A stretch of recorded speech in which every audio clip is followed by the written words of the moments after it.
Je vais me pencher sur un certain nombre d'innovations institutionnelles et sociales en France et en période de crise. Alors, ça ne constitue pas un agenda, mais c'est peut-être en regardant, en analysant ces innovations et les défis que ça pose notamment aux syndicats qu'on peut réfléchir sur à la fois un agenda d'action collective et aussi un agenda pour le travail de recherche. Alors, je partirai effectivement de quelque chose qui a été constaté et discuté beaucoup pendant ces 2 jours, à savoir que les régulations traditionnelles du travail développées après la Seconde Guerre mondiale sont profondément affectées par les changements à la fois de l'économie, du contenu du travail, de l'emploi, des questions de gouvernance d'entreprise et aussi de plus en plus souvent contestées pour leur inefficacité à contribuer à la cohésion et à la justice sociale. Et donc la France, comme beaucoup d'autres pays, est en quête de réformes.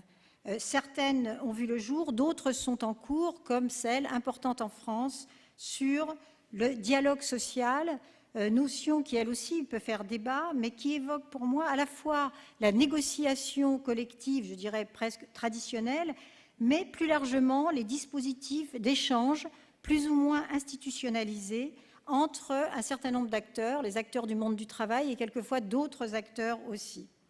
Et donc, on est dans une situation là qui ressemble aussi à celle de beaucoup d'autres pays. Et même si mes exemples sont ceux de la France, je crois qu'ils peuvent donner à réfléchir ou en tout cas être comparés à des exemples aussi d'autres pays.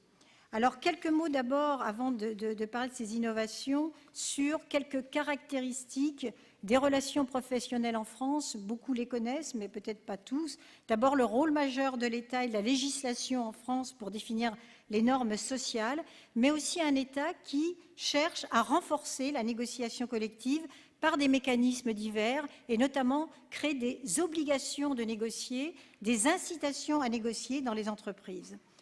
Deuxième caractéristique, des syndicats faibles, avec un taux de syndicalisation qui nous fait honte en France, puisqu'il est de 8% en moyenne, et pourtant un pouvoir syndical et une influence syndicale assez forte, et qui prend appui sur la force des syndicats dans les institutions représentatives du personnel, et notamment les comités d'entreprise, les comités d'hygiène et de sécurité, et leur gestion aussi d'institutions paritaires, de formation professionnelle, de chômage, etc.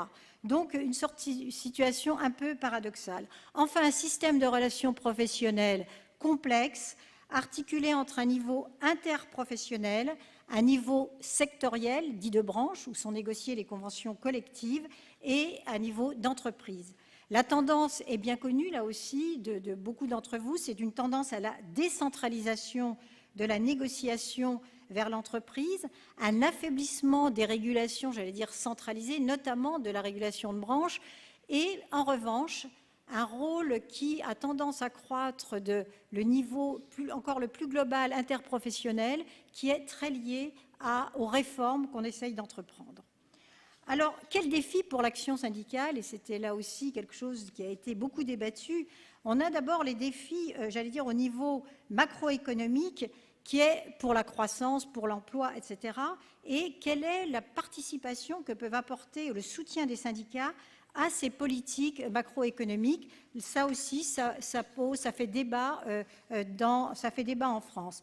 Défis dans les entreprises pour intervenir dans l'organisation et la vie de l'entreprise, par rapport aux restructurations, thème que j'ai beaucoup étudié, par rapport aux nouvelles formes d'organisation du travail, faut-il ou non étendre le champ de la négociation collective d'entreprise pour avoir plus de prise sur les évolutions, les changements, les restructurations? Faut-il au contraire garder un rôle majeur de la loi?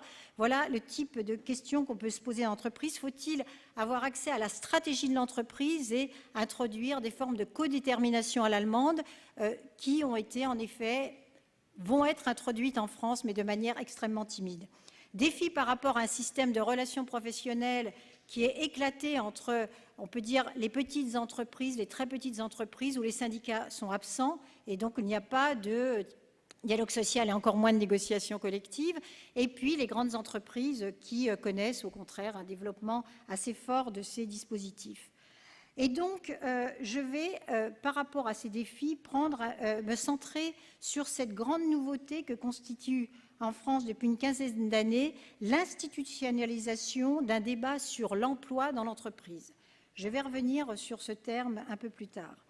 Et donc là, on voit que ce développement d'un débat sur l'emploi dans l'entreprise, bien sûr, il est dû au fait qu'il y a des restructurations, etc., mais aussi par la multiplication de dispositifs légaux et conventionnels depuis, disons, une dizaine d'années. Alors, je ne peux pas les citer. Je rappellerai quand même qu'il y a des lois, notamment, été évoquées plusieurs fois, sur la gestion prévisionnelle des emplois et des compétences.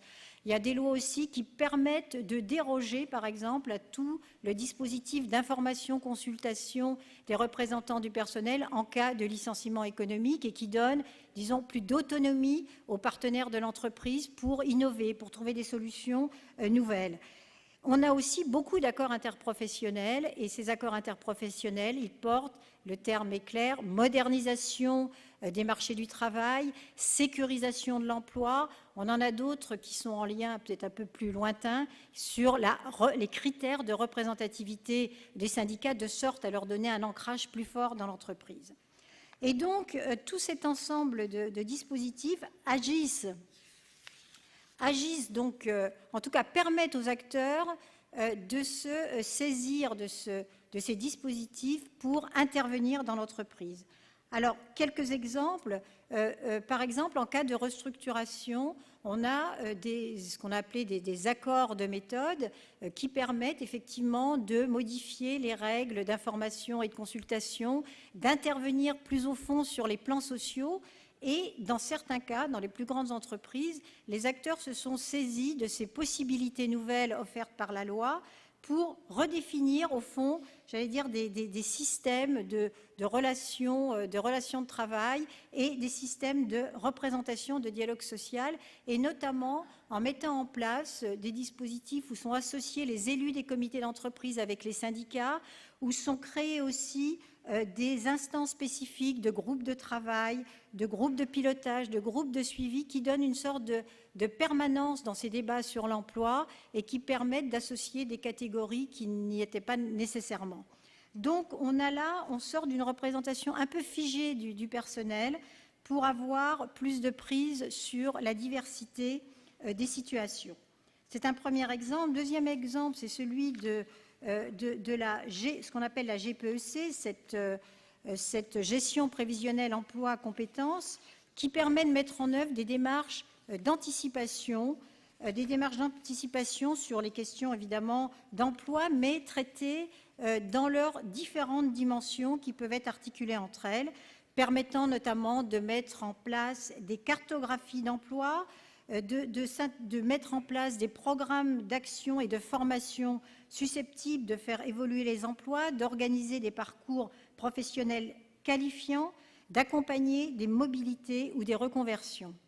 Alors, ces dispositifs, on voit, sont très liés aussi à ce qu'on appelle effectivement des processus de délibération pratique et révèlent aussi une forme de logique d'engagement des acteurs qui se noue dans la durée entre les représentants des salariés, les directions d'entreprise et salariés eux-mêmes. Et là, ça veut dire que ce n'est pas seulement étudier la négociation collective par l'accord et puis c'est terminé, mais bien analyser ces négociations dans ces processus d'échange dans la durée.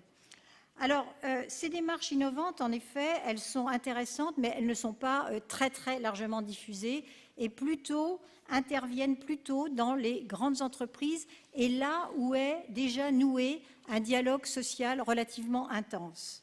Alors, et en plus, elles laissent de côté quelque chose qui aussi fait débat et très important, c'est comment effectivement participer pour les représentants des personnels aux décisions de stratégie industrielle et même à une connaissance de ces stratégies. On sait que c'est un vieux débat en relations professionnelles.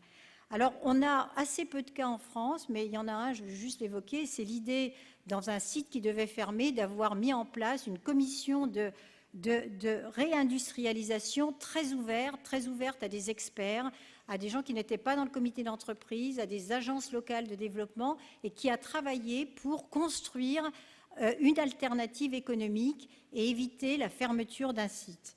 Alors c'est quelque chose qui montre enfin que les acteurs ont joué sur des registres à la fois de mobilisation et des registres de négociation tout à fait différents, et c'est un cas intéressant bien que tout à fait isolé. Donc on a cette institutionnalisation du débat sur l'emploi dans l'entreprise, mais qui se trouve, et là c'est un point important, fragilisé évidemment par la crise, et qui va mettre au premier plan des actions, j'allais dire moins des actions dans le moyen ou long terme, mais des stratégies syndicales qui sont des stratégies syndicales d'urgence, et on met au premier plan ce qui permet d'éviter les licenciements contraints, comme notamment le recours au volontariat pour des départs, les mobilités internes, évidemment le départ anticipé, c'est-à-dire avant la retraite, les chômages partiels, le non-renouvellement des contrats précaires. Et donc, on voit que là, le syndicat est pris dans le court terme à la négociation d'indemnités de licenciement, etc., et relègue au second plan des actions, évidemment, de long terme, à l'issue souvent incertaine, sur le moyen de maintenir l'activité et l'emploi. Alors, par rapport à ça, voilà une situation où ce qui est plus négocié et plus concerté est rendu plus difficile. Et même si les syndicats ont toujours cette volonté de participer à une gestion de l'emploi, cette participation apparaît plus fragile, plus réversible et dépendante des décisions de l'employeur, y compris là où il se montre le plus ouvert au dialogue social. Alors, ça me débouche sur, au fond, trois questions, 3 points. C'est que, premier point, c'est que les difficultés de la négociation d'entreprise sur l'emploi, cette difficulté de ce débat sur l'emploi, sur lesquels les représentants du personnel disent avoir moins de prise, poussent les syndicats à se repositionner sur les conditions de travail et les risques psychosociaux. Donc ça, c'est tout à fait intéressant. D'un côté, on est moins en mesure d'influencer ces questions d'emploi, et de l'autre côté, on voit les questions de stress, les questions de pénibilité, les questions de risques psychosociaux qui prennent une part extrêmement importante du débat dans l'entreprise. Alors, est-ce que ça donne lieu à une négociation institutionnalisée ? Pas toujours, mais en tout cas à des débats qui sont de plus en plus importants au sein d'une institution qui s'appelle le Comité Hygiène, Sécurité et Conditions de Travail, CHSCT, le SIC CHSCT, et qui est souvent alimenté aussi par un recours fort à l'expertise et peut, dans certains cas, déboucher sur un ensemble d'actions. C'est là, effectivement, j'allais dire peut-être pas un tournant des relations professionnelles. Je n'ai pas parlé des salaires, de la régulation salariale qui continue. D'abord, c'est une négociation obligatoire dans les entreprises, mais c'est plutôt pour marquer un peu ces tendances nouvelles, cette attention nouvelle qui est prêtée aux conditions de travail dans les entreprises. Et donc, c'est le premier point.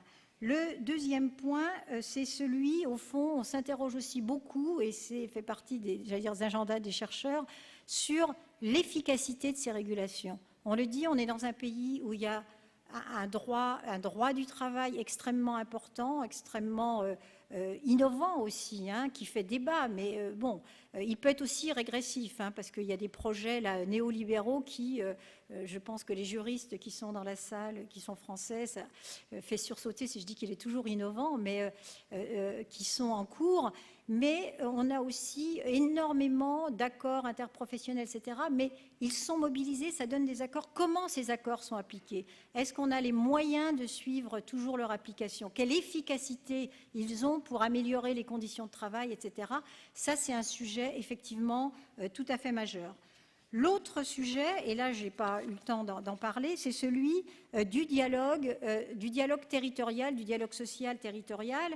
Et ce matin, j'étais dans une des sessions, un des ateliers, sur effectivement ces territoires et ce qui se nouait au niveau des territoires, à la fois sur les questions d'innovation, sur les questions industrielles, sur les questions de développement, mais aussi sur quel type de dialogue existe sur les territoires, est en mesure de se développer. Il y a là effectivement tout un champ d'action qui est exploré déjà par plusieurs équipes, quelquefois avec des dimensions diverses, mais qui est très, très fécond. C'est un champ un champ de recherche très fécond parce que, d'une part, ça pose la question pour, par exemple, les organisations syndicales qui étaient dans des régulations traditionnelles, j'allais dire, en tout cas dans beaucoup de pays, les pays européens continentaux, entre la branche et l'entreprise, dans au fond, des coordinations, on pourrait dire, verticales, hein, de réfléchir à ce que représentent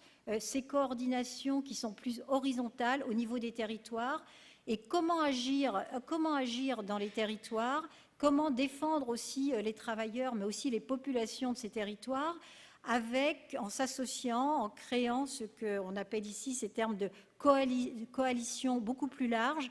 Et ça évidemment interpelle les organisations syndicales. Et ce qui les interpelle aussi, est-ce que ça doit être des lieux où on peut avoir créé de nouvelles normes, hein, et de ce point de vue, évidemment, il n'y a pas accord sur ces questions-là.